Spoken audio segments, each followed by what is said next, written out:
Welcome back. This is episode 24 of the Old Glory Games podcast. My name is Kyle, and I hope you enjoyed last week's episode, which was, pro wrestling.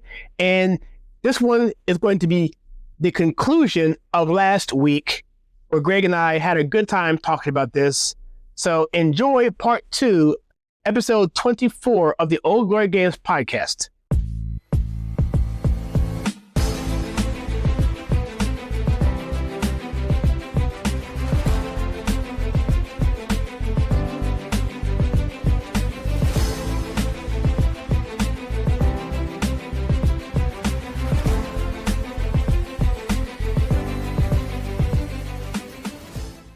What's your thoughts of the storylines now, especially in the Attitude Era, where you had stuff like that, very sensationalized, to say the least? I mean, Jerry Springer on crack for the most part, versus the black and white babyface heel strict line and the storyline emphasis on having good prevail in the end.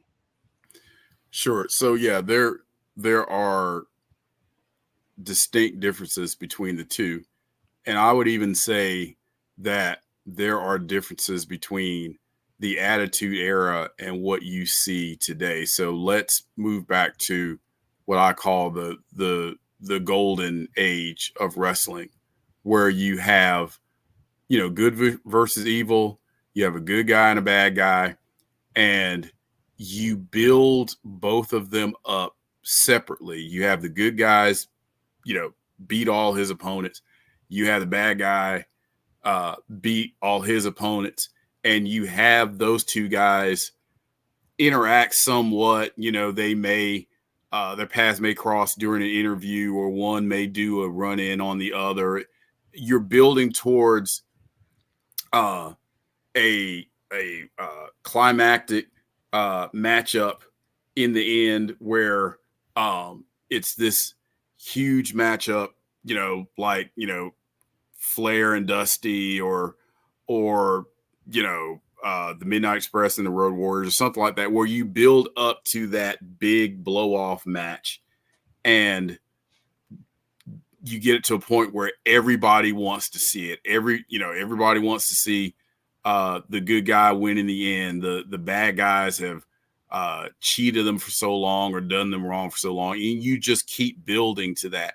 Now, as far as matches are concerned, so different than now. So, back in the good old days, during matches, especially with main event guys, they told a story in the ring. They took their time. Great matches are those where you don't need an announcer to tell you what's going on. You can watch what's going on, and the guys in the ring are telling the story. So, the baby faces come out, and, they're kicking the snot out of the heels. They're chasing them all over. They're beating them up. They're embarrassing them, and the crowd's going wild and loving it. And then at some point, when the heels look like they're just about to be run out of the building, the babyface either makes a mistake or the heels cheat. Yeah. While the ref's back is turned or whatever. Now the heels get the advantage, and it seems like forever, for minutes and minutes, the heels are just kicking the snot out of the baby faces, and the crowd is getting all mad, and they're booing and yelling at the ref. Come on, ref, turn around. He's got a chair, just whatever it is. Yep. Yeah. Oh, yeah. That's just 100% true. Yeah, and it's building up. You're playing off the crowd. You're orchestrating the crowd. You get the crowd all jacked up in the beginning, and then when the heels start getting heat on the baby faces, now the crowd is kind of worried, and they're booing, and they're like, oh no, what are we gonna do? All is lost. This looks like a lost cause. And then somehow, some way, when the heels have the baby face down, like in a reverse chin lock or something like that, and the baby face starts hearing the crowd, and the crowd is getting behind the baby face, and the baby face is starting to get energized. What was later known as hulking up but this was before, this was before that. And they're getting energy from the crowd, and they're getting up, and they break out of the hold, and now they're making their comeback and beating up the heels again. And at the end, the baby face prevails, and everybody's happy, and everybody goes home happy. That's how they work those matches. That's how they use ring psychology. They paid attention to the fans, and if the fans got quiet or weren't into the match, yeah. And by the way, for those that don't know this, back then they did not rehearse the matches before the match. They call the matches in the ring. Yeah. That's how good those guys were. Top toe hold. Yeah. Yeah. So when they're locking up, yeah, talk to each other. Yeah, they'll whisper in their ear and call out the next few moves. The heels usually call the matches. Oh, so it's not like now where these guys get together before the match and practice the match. They didn't do that back then. First of all, like we said before, heels and baby faces couldn't be seen together like that. Right. So there's no way to go over the match beforehand. They called them in the ring. So they would get a feel for what the crowd was doing. If there was a lull and they wanted to pick them back up, they call something in the ring to get the crowd back into it. When you move on to the Attitude Era, where, to your point, the lines were blurred, and I think McMahon famously said, there's no black, there's no white, they're just shades of gray as far as, these tweeners. Well, Stone Cold, he did heelish things, the crowd loved him. Exactly. I mean, he got over like nobody's business. Yep. And it was a phenomenal thing to see somebody that, for all intents and purposes, was a heel, but he got over like a babyface with the crowd. So that Attitude Era, it was edgier. It involved it, and I think Russo was a fan of Jerry Springer, and that's what his attitude was. That's exactly right. That's exactly 100% correct. Yes. So his idea was, look, our audience doesn't have a very long attention span. They want action all the time. They want something over the top to happen. It's not like the fans of wrestling from the 60s, 70s, and 80s, where they can sit still and watch a guy put another guy in a headlock for 2 or 3 minutes, or put somebody in the figure four or 2 or 3 minutes. These, at that point, modern fans, they want to see some kind of over-the-top action all the time, and Springer type, on steroids type action. So that's what you saw then. And the big stars at that point just super over with the fans. And it changed also to where used to, when you saw interviews, they were done away from the ring, in front of a background, an announcer with a mic interviewing the wrestlers. Yeah, promo. Cutting promos. But at that time, these guys were cutting promos in the ring, and old school guys, many of them couldn't stand that. They're like, the only thing that should be going on in the ring is wrestling, not a bunch of talking. I never understood that, actually. Yeah. But that's where we were at that point in time. So, the first 10 minutes of Raw or Nitro, that's what you saw. Them in the ring, cutting like a 9-minute promo. And oh, by the way, the promos then and today, scripted, the promos back in the day, off the cuff, off the top of their heads. It was just amazing to see. How in the world could they cut promos like that and just come up with that stuff on the fly? But that's the way it was. Can I jump in here real quick before you run the promo? Just say just what you're saying. So one thing I learned about was managers, if you couldn't cut a promo, that's what the manager was for. Yes, absolutely. Yep. That's what they did. And actually, I don't know how many people know this. So back in the WWF, Hulk Hogan was a heel. Yeah. And he was managed by Freddie Blassie. Yeah, And Passy Blassie. Yeah, Hogan didn't talk. He was this big monster heel. Freddie Blassie did all the talking. So, but yeah. There he is right there. Yeah, yep. To the right, yep. Yeah, the 24-inch pythons. That's what it is. Yeah, he knew what that was. Yeah, back so, when hey guys, if you're on the podcast audio, you gotta check this out on YouTube so you can see all the visuals. Yeah, back when he was a heel. So, if guys were really good in the ring but couldn't talk, they put managers with them so they could do the talking for them. Yeah, and a lot of times that's the role Jim Cornette played because his guys typically didn't cut real good promos, so he did all the talking and got a lot of the heat, and he was a genius at it. So explain heat real quick. I know you're going on, but I want to explain what heat means to the audience real quick. Real short. Oh, sure. Sorry. So what heat is generating resentment and just out and out dislike and hate from the crowd. So, and he, the better the heel, the more heat they generate. So let's say, basically working up the crowd into a frenzy where they're booing and throwing stuff and just really just hating those guys, right? So one thing that generated so much heat that I think Cornette, and we're going back to Jim Cornette, I think he may have even gotten death threats or something. So that's not funny. Oh yeah. So there was an angle where I don't know if you remember Baby Doll. She was a valet for at that time Dusty Rhodes. So at that time she was no, I don't think so. Yeah. So she was one of like the first real popular valets. And she went on to marry Sam Houston, I think. But anyway, so she was Dusty's valet. So at that point, she was a babyface because Dusty was a babyface.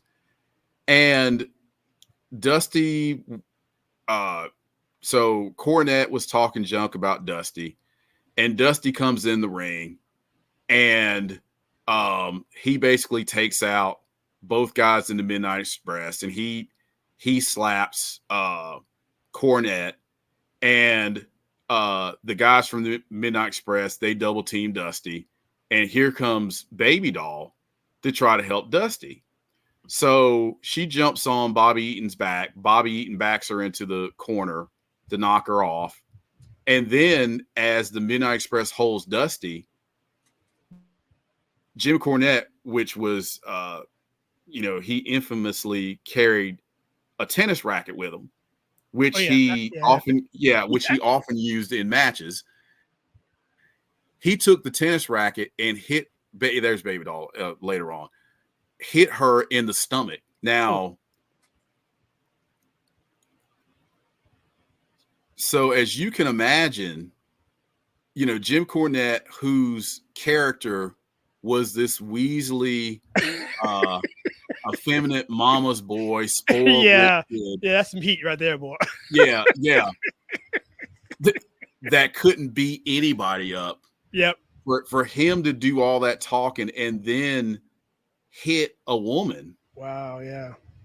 I mean, people were booing, throwing stuff. I mean, it was amazing. And then, of course, the storyline a little later was Baby Doll is seriously hurt. We don't know if she's going to be able to have children. Oh, and no. People had a fit.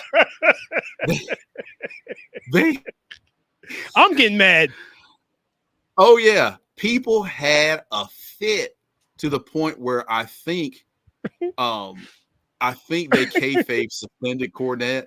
They did what? They did what? Sorry, they kayfabe what? They kayfabe suspended Cornette, I think, after that. Oh, okay. For his own safety, I think, because he went on his honeymoon in real life, and that gave him an opportunity to go on his honeymoon. But I think he said he got death threats and just. Oh, I bet. Oh yeah, it was just real serious. I mean, look at that picture. What a jerk. Oh yeah. So Wow. he got tons of heat. There's Jimmy Snuka. Mm-hmm. He got tons of heat after he did that. So heat is basically the reaction the heels get from the crowd when they cheat or just do something just absolutely dastardly. So that's what heat is. And if you get a ton of heat, you're doing your job as a heel. Your job as a heel to make the crowd hate you and to put the baby faces over and make the baby faces look good. Wow. So good stuff. That's good stuff. So yeah, but moving on to modern day wrestling, I my brothers and I went to see AEW wrestling a couple years ago, and we were curious to see how much wrestling had changed since the three of us watched wrestling when we were younger. It's just so radically different.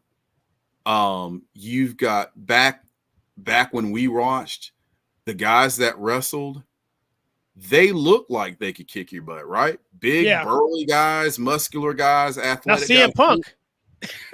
Yeah. Not him. No, not him.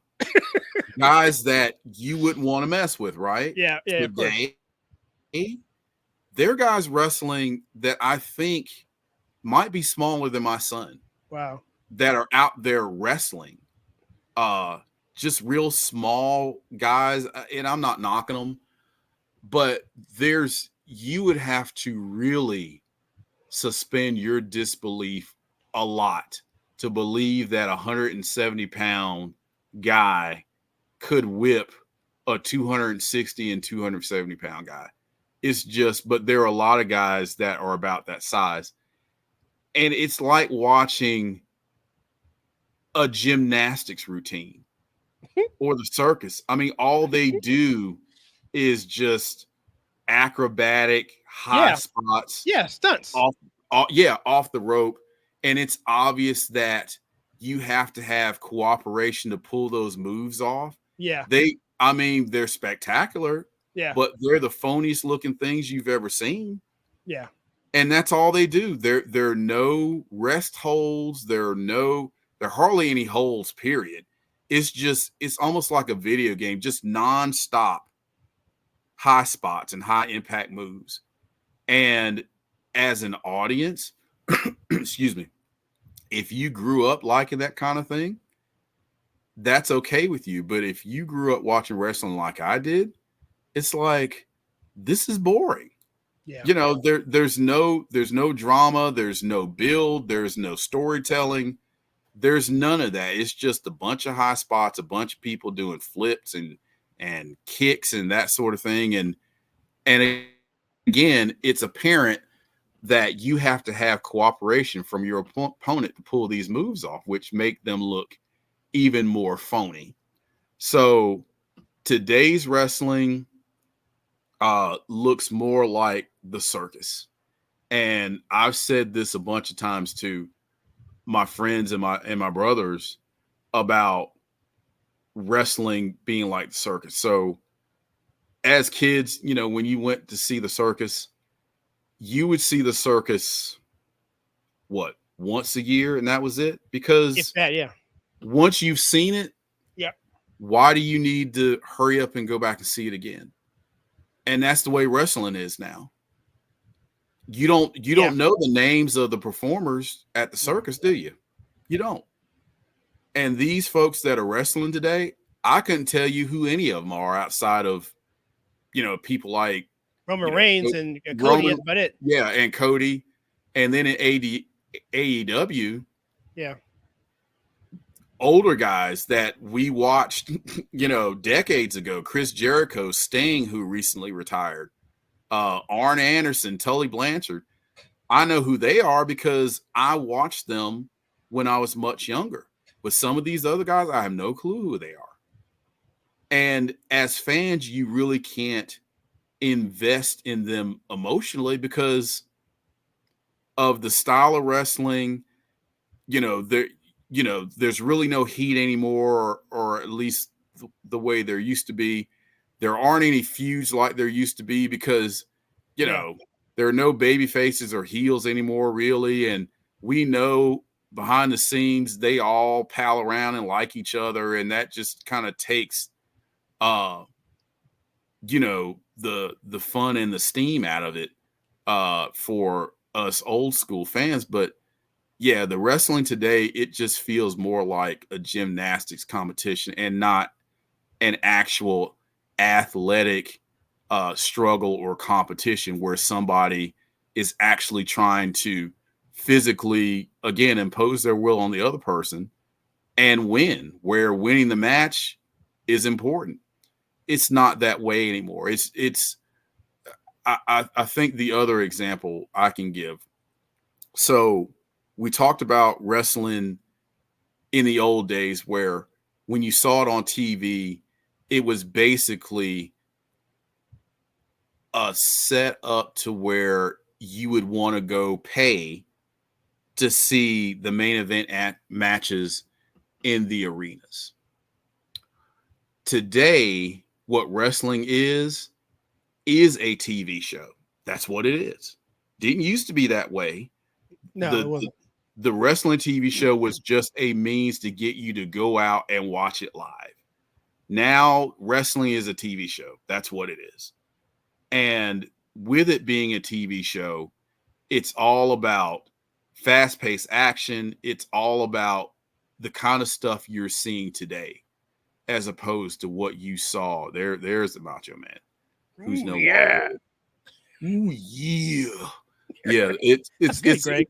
It's hilarious to hear guys imitate him because I think he's the most imitated wrestler because it's fairly easy to do, but when you hear somebody spot on do it, it's just so hilarious. There's Miss Elizabeth.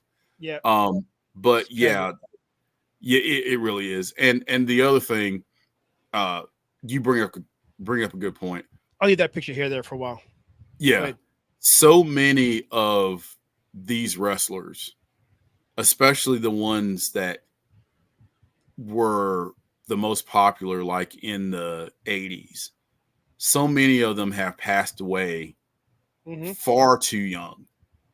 Macho Man is gone. Ravishing Rick Rude, he died at the age of 40. Roddy Piper's gone. Warrior 54. Yeah, he's gone. Junkyard Dog. Yeah, he died in a car wreck. Oh, was it a car wreck? Yeah. Oh, that's right. That's yeah. right. Yeah. And Yokozuna. So many other, on and on. Yeah. Chris Benoit. There's just a long list of guys that, that are gone too soon. But the life of a wrestler, to a certain degree, even now.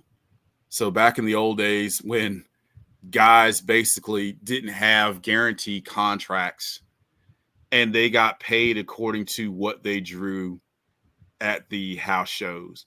And they had to get in the car and drive hundreds of miles to the next show.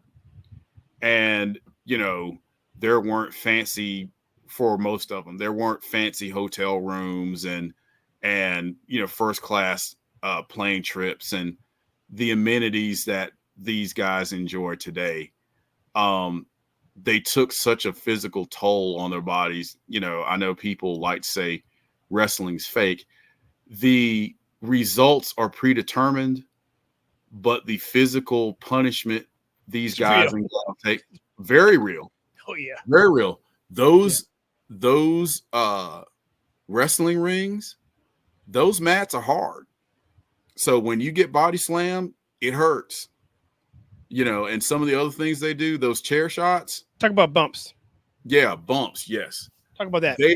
Okay, so bumps are basically the falls and the tumbles that the wrestlers take as part of a wrestling match. So a bump would be like taking a body slam or taking a suplex or taking the clothesline and selling it. Yes, that's the other part of it. Selling it to make it look like, it is just the most painful thing in the world. If And I'm thinking that's about a the few of other them. thing. So funny. Yeah. In my Yeah. mind's eye, I'm thinking about a bunch of them. That's just hilarious. Oh yeah, that's another part of being effective and Yeah. making the fans believe it's real is selling it. Mm-hmm. So good workers, great workers, when they go to punch you, you barely feel it. Or when they do a pile driver, your head doesn't even come close to hitting the mat.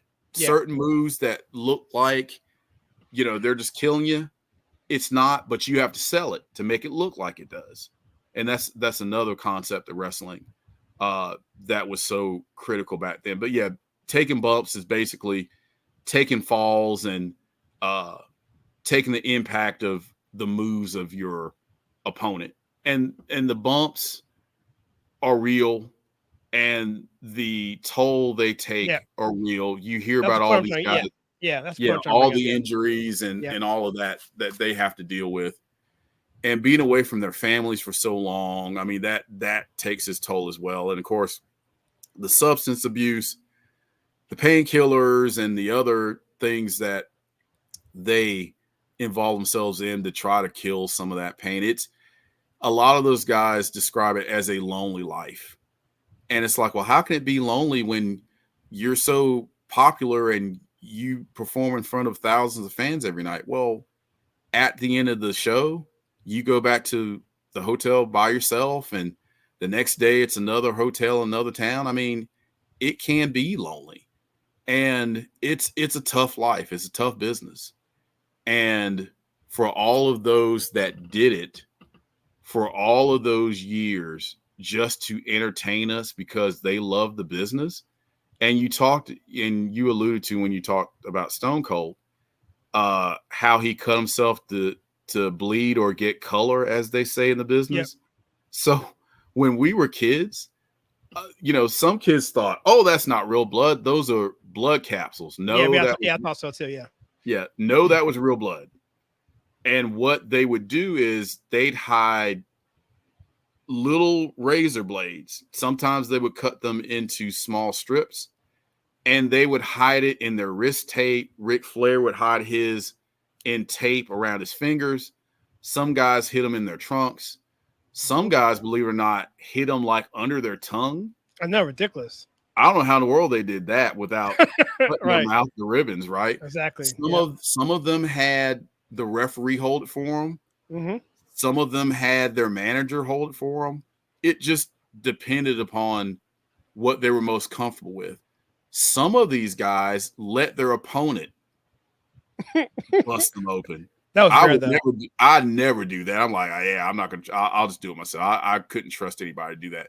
So there are various ways for them to get color, and again, that was part of the storytelling that we were talking about a while ago, and how they told that story in the ring. It's like, when the heel was getting heat on the baby face, and now they're bleeding, and oh gosh, all is lost, and it just looks like a hopeless cause. The baby face is beaten to a pulp, he's bleeding, and it's part of that story, and it just lends itself to the comeback and how great it is, and getting the fans into it, and ultimately with the baby face prevailing. So it's all part of what they did to entertain the fans, and for them to put themselves through that to entertain us. I mean, it's amazing to me what they did so we can enjoy what they were doing. Again, today's wrestling looks nothing like yesterday's wrestling, but that's true of so many different forms of entertainment or sport, or at this point, whatever you would call wrestling. I think back then, even the guys in the business, when they came out and talked about it, they would call it a sport because that's how they wanted to portray it. Now it's portrayed as a show. That's what it is. And basically that's all it is. It's about like going to see a movie or play or something. So I would say that even if you are a fan of today's wrestling and that's what you identify with, I would highly encourage you to check out wrestling from decades ago to see how we got here from there. And maybe even go back as far as the real old days when wrestling got started in the carnivals, and you had wrestlers basically taking on all comers from the crowd. Harley Race did that. The Fabulous Moolah did that. To see Here's some older where ones the here.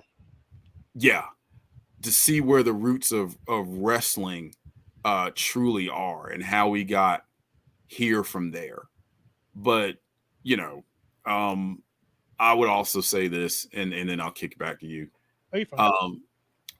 Wrestling for me was so much fun because to me it was an art form. It really was to get grown people to behave the way they did Right. at those live wrestling matches. I mean, throwing stuff, booing, yelling, just to get them to get that much into it. And the art that represented it to get people to feel that way, to get people to keep coming to the matches over and over and over again. That was special. Watching it on TV and being entertained by it, and also that time that I spent with my dad, just fantastic memories of that. And as time moved along and I got older and things started to change, and basically changing to the point where, quite frankly, I'd stopped watching wrestling. I think after Flair retired the first time, whenever that was, what was it, 2008, 2009, whenever it was. So I basically stopped watching wrestling because it had gotten to a point where it just wasn't enjoyable. It was just too racy, too vulgar. It wasn't entertaining to me anymore. It was just all about, just how over the top and crazy it could get, and just a bunch of high spots. There's no rhyme or reason to the booking or the matchups. It just became a mess that I really didn't enjoy watching anymore. But and you can ask my wife this, and my brothers as well. I mean, we'll watch old matches on YouTube and Daily Motion, and we just get the biggest kick out of that, watching the old matches and reminiscing about the way wrestling used to be. When I'm at home, I'll do the same thing. My wife will tell you I'll sit there for hours and watch old wrestling matches because it was just such a great time for me, and um, just an opportunity to um, be entertained and have fun, but really get into something. Um, and just remember it for, decades and decades. Like I said, watching Dusty beat Ric Flair in a cage, I'll never forget that. That was just such an awesome moment. And then I've gone to many more matches after that, and waiting outside for the wrestlers to come out, and trying to get the heels to talk to me, and all of those different things, and watching the police block off traffic so Ric Flair could drive off in his Mercedes and go to the next town. I mean, that's just something that you just never forget. And wrestling, as you can probably tell, was a big part of my childhood growing up. And again, just a great time that I could spend with my dad watching. And I'm sure a lot of people have those same memories. I mean, even the wrestlers, Dusty and some of these other guys will talk about how on Friday nights, I think Dusty said this, his dad would get his paycheck, they'd go eat country fried steak, and then they'd go watch wrestling. I mean, just memorable classic moments around, wrestling. And today I'm sure at some level it may be the same way for people that watch it today, but to me it'll just never be the same. And but hopefully there can be some elements of today's wrestling that can kind of harken back to the old days. And again, the guys that are involved, like I said, Sting just recently retired. He wrestled until he was in his 60s, and he harkens back to the classic era. And Arn Anderson, Tully Blanchard, and some of those guys remind you of how wrestling used to be. And it's good that those guys are still involved. I think Arn Anderson's son wrestles now. Tully Blanchard's daughter wrestles. Ric Flair's daughter wrestles. So you've got another generation of wrestlers that come from the classic era. So hopefully in some way, and again, Cody Rhodes, in some way they can honor their fathers. And I know they do. And that era of wrestling, that to me was the greatest era there ever was as far as pro wrestling. So, but I'll kick it back to you. But I just, and you can probably tell this too, I enjoy talking about wrestling. Yeah. And I could talk about wrestling for hours and hours. It's just so much fun. And I hope our audience learned something and enjoyed it as much as we did. It, as the internet became a thing and people learn more about how wrestling worked behind the scenes, how they do the moves, how they get juice or color or blood, the real names of the wrestlers, all that stuff that we just didn't know years ago. But yeah, just so much fun. And I really appreciate all those guys that decades ago that went out there and loved the business and entertained us the way they did. And rest in peace to all of those that passed away far too soon. And we'll see how wrestling is moving forward. Vince McMahon basically has been ousted from his role at WWE. So there's going to be a new era of leading that company. And I think somebody said, it was probably Jim Cornette, described Vince McMahon as the Walt Disney of professional wrestling, because he had a vision of how wrestling should be. As you mentioned before, he went national. That was a no-no. That's not something you did. But that's what he wanted to do. He had a different vision of how wrestling should be.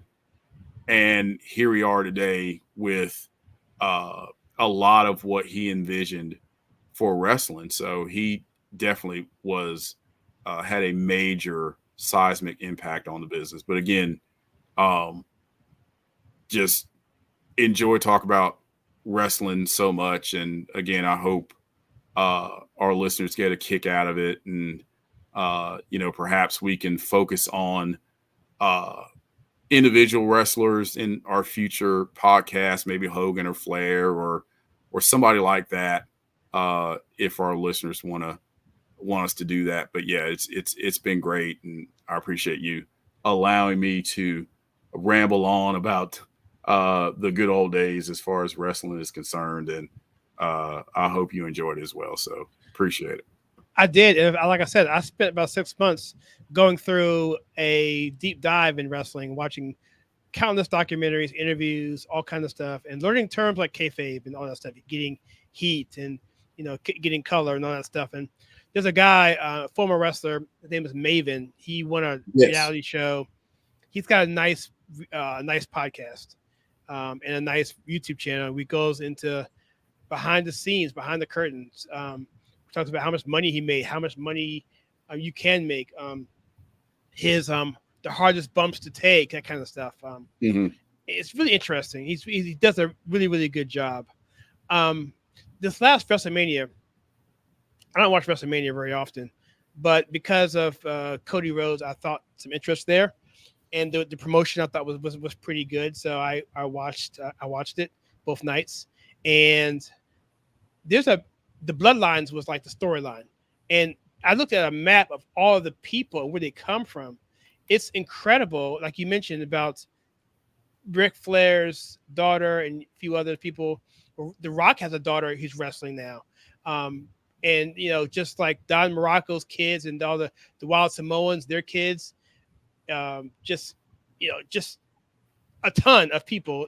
And in fact, I think almost all of these people have some connection to a former generation. So, and yeah, a lot of the Samoan wrestlers, yeah, their bloodlines go back to the Wild Samoans. That almost yeah, all of them are related somehow. It's amazing. Sika, those guys, yeah, Yeah. Oh yeah. Yep.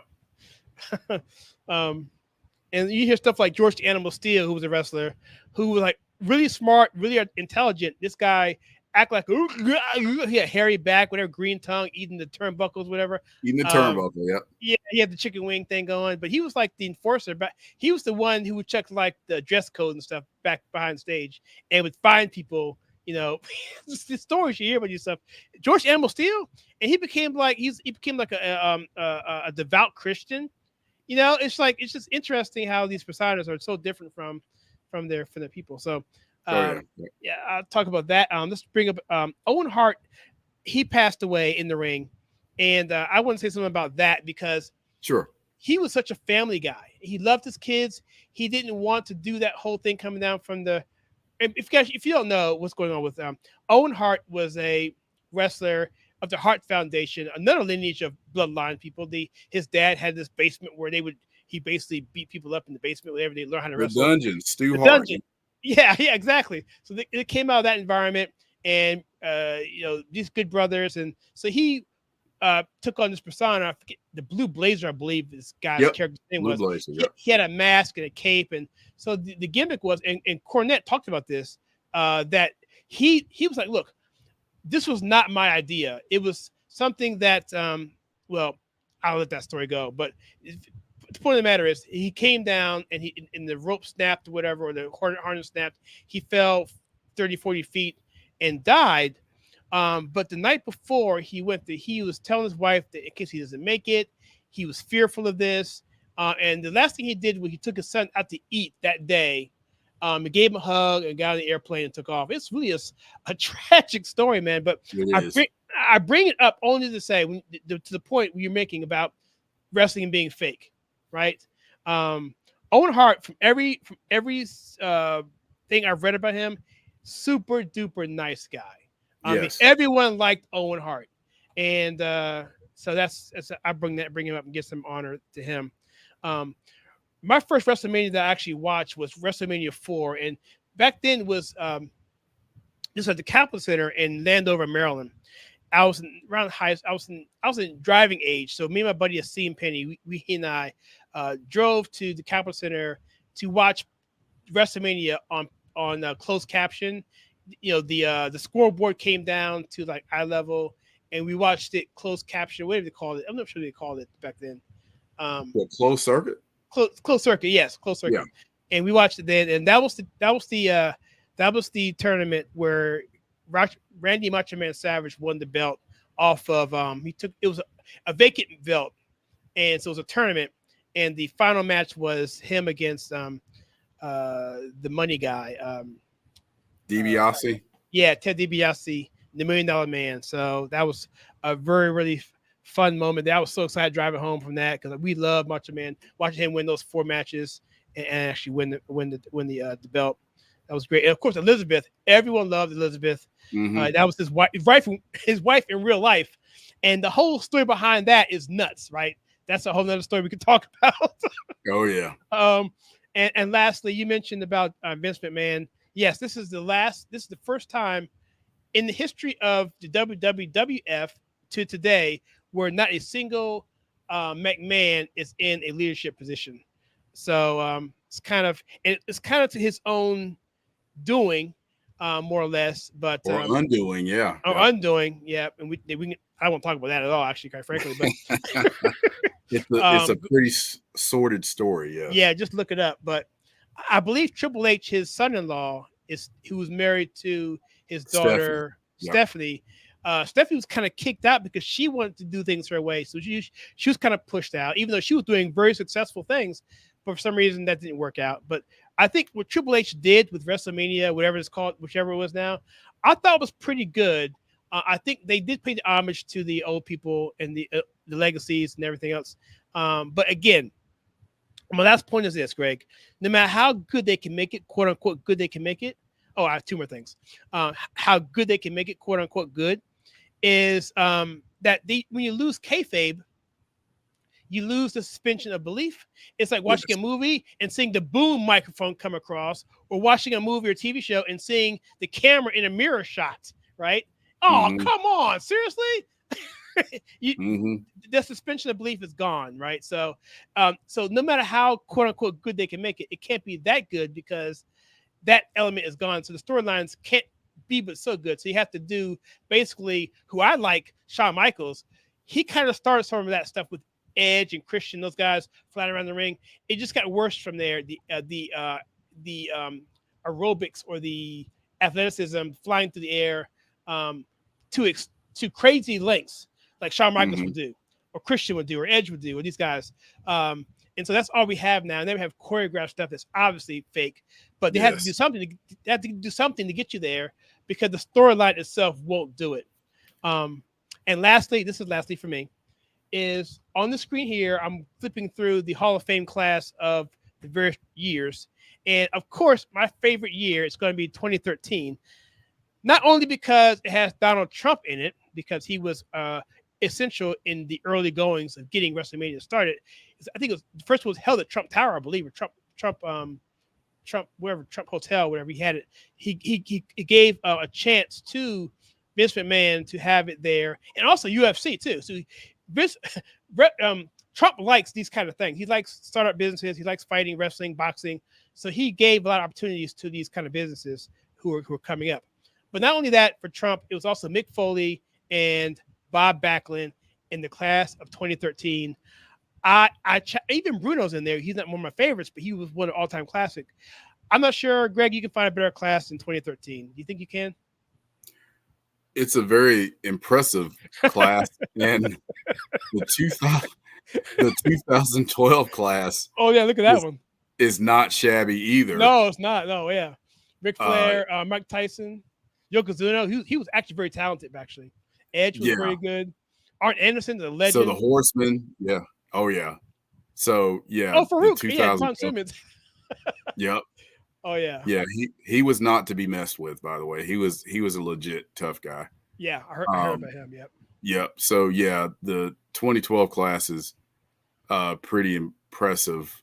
Also, so quick story about Bruno. Sure. And you may be wondering why. Well, as long ago as it was when Bruno wrestled, why did it take him so long to get into the Hall of Fame? Well, Bruno was not a fan of the Hall of Fame. He thought it was a ridiculous idea because it wasn't an actual physical structure. So he's like, yeah, I'm not going to agree to go into the Hall of Fame. I don't like the idea. And I think he was also at odds with Vince McMahon Jr. at the time. So for decades, he refused to be inducted. And I guess they kind of mended fences by, I guess, 2013, and he finally went in. But yeah, Bruno should have been the first in the first year of it, but he didn't want to go in, told him he didn't want to go in. And he thought the notion of having a Hall of Fame and not have, a physical structure to house it was absolutely ridiculous. So he finally relented and let the WWE put him in. But yeah, that's why it took so long. Would you think they'll ever do a building? I doubt it. I doubt it. I think as long as the fans are fine with the concept, I think they'll be fine with not having a building. I mean, they have the induction ceremony, and they usually have that in a pretty nice place, and they get together and honor everybody. I think that's as far as they'll go with it. I don't think there'll ever be a physical structure to house the WWE Hall of Fame. But, it's worked up until this point. So yeah, why not keep it going? Mr. Fuji, I saw something about him. He was a really good wrestler. He was. Yeah. So he and Professor Teru Tanaka, they were like tag team champions when I was a kid. Yeah, he was very good. We can go on forever on this, man. I'm looking at these pictures and it's like, oh, look at this guy. So one last thing, Greg, unless you got something more to talk about, there's a series, I think Vice did it. It's called The Dark Side of the Ring. Excellent. Have you seen that? Yeah. I'm going Yeah. through some of that right now. Yeah. Yeah. Very well done. Yeah, it is very well done. They actually, the reenactments are pretty spooky too. The whole thing you talked about, what's the guy's name who got killed in Puerto Rico? Bruiser Brody. That was a in crazy Puerto one, Rico. dude. That was insane. Oh yeah, dude. That was one of the first episodes I think they did. He's right here. Yeah, here he is. Yeah, So, and the story was just amazing, and how that guy just got away with it scot-free. Got away with it. Wow. Okay. Well, that's depressing. It is. So, anything you want to close us out on, Greg? On this, I had a good time on this. I did. I enjoyed it very much, and again, wrestling has been a pretty big part of my life, especially my younger days, and just so much fun to watch, and just a time to bond with my dad, and we had a really good time watching wrestling and boxing too. I know we'll talk about that later, but it's amazing to see how wrestling has evolved over the years, for good and for bad. There's another one that died too young, Scott Hall. Scott Hall's dead too? Yeah. I think he passed away away some months ago, if I'm not mistaken. Oh my God, he's one of my favorites. He's one of my favorites, man. He and that ladder match with him and Shawn Michaels was legendary. Classic. Oh my goodness, I watched that over and over again on videotape. Yeah, it was. Oh, he died. Yeah. Oh my gosh, that's terrible. Yeah. Yep. Wow. Oh well. But yeah, and again, the lengths these guys and gals would go to entertain us is just incredible. And again, hopefully the modern day presentation of wrestling can somehow harken back to the good old days in some form or fashion, and perhaps more people will watch it, or at least appreciate it if they go in that direction. Of course, as long as Ric Flair can hang around, I mean, yeah, woo, yeah, he's a mess. It's a wonder he's not dead. I mean, I know he should be. Yes, he absolutely should be, and he's been near death like 2 or 3 times. So exactly, that's why I said, yeah, that's what I mean. Yeah, I think he's he's the Keith Richards of wrestling. I think he just it's just amazing. Yeah, there he is. There's Hogan. Yeah, okay. But no, it was just so much fun, and again, hopefully our audience enjoyed our conversation about wrestling. It's such a big thing, a big topic. I feel like a big kid. We could probably. What's that? I feel like a big kid, Yeah, I do too. I mean, we could talk for hours on top of what we've already talked about it and not get tired of it. And that's the beauty of wrestling. It was just such a classic time. And for even today, and I'm not the only person that goes back and watches old matches. A bunch of people do. And they basically stand the test of time. So whatever you think a great 5-star match is today, you can always go back to a match back in the 80s and 90s and say, okay, if you think that's a 5-star match, watch this match and it'll stand up.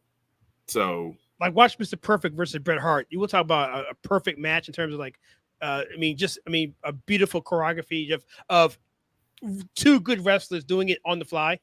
It was not rehearsed. That was not rehearsed. That was actually on the fly, them doing their thing. So, but they were 2 masterclass wrestlers.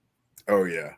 And it's a treat to watch 2 guys that are masters of their craft, that can really work and call a great match, and are selfless as far as putting the other guy over. And that's just part of doing good business. And yeah, go ahead. I was going to say, I think Maven did a story about him wrestling Ric Flair one time. And he said he was so nervous the whole time. And Ric Flair knew he was nervous. And he basically carried him the entire match. He basically, he said, okay, we're going to do this. But and then he did this. And then he took a bump for him. And said the bump helps the other person. And so then Maven gets up and he does something. And then he does something. And then Ric Flair says, he basically was like, told him to hit him or to whatever, and he was like, what, really, seriously? And he did, and Ric Flair gave him a big bump and everything. Of course, Ric Flair won the match, but it was that sort of, it was business first. It's very important for them to make it look good on both sides, otherwise both lose, the business lose, and that's what's all about, teamwork. Absolutely. All right, man. Well, I think we did a good enough job now, and I'm going to say right now that I think right now that we should change the format of the conservative take to a wrestling format, brother. What do you think? Yep. Close out by cutting a promo. Because this politics thing's got to go. Who cares about that? All we need to worry about is actually enjoying bumps and taking and smashing some skulls. Yes, right, brother. I can't cut a promo. I just I can't either. Which just makes it more amazing. Yeah. That those guys could just do it off the top of their head and do it so well. So yeah. Yeah. You think it's easy, guy? You try it in the mirror yourself. So yeah. It's a lot harder than it looks. Yeah. So on that note, guys, I'm going to lose my connection here on this recording. So I want to make sure I get this thing done. Guys, if you enjoyed this, let us know. Email us at podcast@theconservativetake.com. Podcast@theconservativetake.com. We will do a show in the future on this and of your reactions, questions, remarks. If you see us on Facebook or YouTube in a video of a comment, we will take those as well. And for Greg and myself, thank you so much, and we will see you guys in the next one. All right. Thank you, and wait for our finisher. That's right, brother.